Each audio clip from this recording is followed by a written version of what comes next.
Hey guys, welcome to my channel. তো আরেকটা চলে আসলাম নতুন ভিডিও নিয়ে। তো আশা করছি সবাই ভালো আছো। তো আজকে তোমরা সবাই জানো যে ডুরান্ডে ডার্বি বাতিল করা সল্টলেক স্টেডিয়ামের সামনে ইস্টবেঙ্গল মোহনবাগান সমর্থকরা কীভাবে আন্দোলন করেছে, কীভাবে গর্জে উঠেছে উই ওয়ান্ট জাস্টিস নিয়ে। যেই আন্দোলনটা বন্ধ করার জন্য প্রশাসন এই পদক্ষেপটা নিয়েছিল, ডুরান্ডে ডার্বিটা বাতিল করেছিল, সেই আন্দোলনটা আজকে ঠিক হয়েই ছাড়লো। এবং আন্দোলনে একটা জিনিস দেখে খুব ভালো লাগলো যে কলকাতা ময়দানের মানে দুজন মানে প্রতিদ্বন্দ্বী মানে চির প্রতিদ্বন্দ্বী দল ইস্টবেঙ্গল মোহনবাগান এবং তাদের সাথে মোহামেডান স্পোর্টিং ক্লাবের সমর্থকরাও একসাথে আন্দোলন করেছে, একসাথে এই মানে জাস্টিস পাওয়ার জন্য আন্দোলনটা করেছে। এবং একে অপরের মধ্যে মানে বন্ধুত্ব, একে অপরের মধ্যে ইউনিটিটা দেখে খুবই ভালো লাগলো।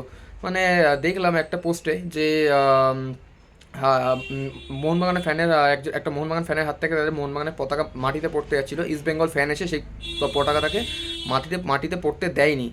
তাহলে ভাবো তাহলে কীরকম একটা ইউনিটি একে অপরের মধ্যে তৈরি হয়েছে। আবার ইস্ট বেঙ্গলের একটা মাঝবয়সী মানে সমর্থকের পুলিশের সাথে ধাক্কাধাক্কিতে সেই সমর্থকটা মানে পড়ে যেতে যাচ্ছিল, মোহনবাগান ফ্যানের একজন এসে তাকে মানে পড়ে যাওয়ার হাত থেকে বাঁচিয়েছে। তাহলে ভাবো তাহলে বন্ধুত্বটা কোন মানে পর্যায়ে এখন চলে গেছে। এখন সবাই কীভাবে এক হয়ে লড়ছে মানে এই মানে আরজিকর ঘটনার মানে যে ভিকটিম তাকে জাস্টিস পাইয়ে দেওয়ার জন্য। তো আমরা সবাই এই আন্দোলনের পাশে আছি, তোমরা সবাই পাশে থেকো। তো আরজিকরের সামনে এখন সবাই জানো যে কালকে থেকে মানে 24 তারিখ অব্দি 144 ধারা জারি করা হয়েছে, কোনো রকম জমায়েত নিষিদ্ধ। তো তবুও আমার যা মতে বলে, জাস্টিস পাওয়া অবধি কোনো লোক বা কোনো মানে পশ্চিমবঙ্গের সমস্ত বা পশ্চিমবঙ্গের থেকে বড় কথা হচ্ছে কলকাতার মধ্যে সমস্ত কলকাতাবাসীরা যারা যারা এই আন্দোলনের সাথে যুক্ত আছে এবং যারা চায় যে মানে ভিকটিমের পরিবার এবং ভিকটিম জাস্টিস বা জাস্টিসটা পাক, তাদের আমার যা মনে হয় এই আন্দোলন কোনোভাবে থামতে দেবে না এবং থামাবেও না। এবং যেই 144 ধারা জারি করা হয়েছে, এই 144 ধারা কেউ মানবে না। তো এই আন্দোলন চলছে, চলবে। We want justice, we want justice, we want justice. তো যেরকম আন্দোলন চলছে সেরকম আন্দোলন চলবে, এরকমভাবে আন্দোলন থামানো যাবে না। তো এখন সবাই বলতে গেলে এই আন্দোলনের সাথে যুক্ত হচ্ছে, আরও আন্দোলনটা আস্তে আস্তে বড় হচ্ছে।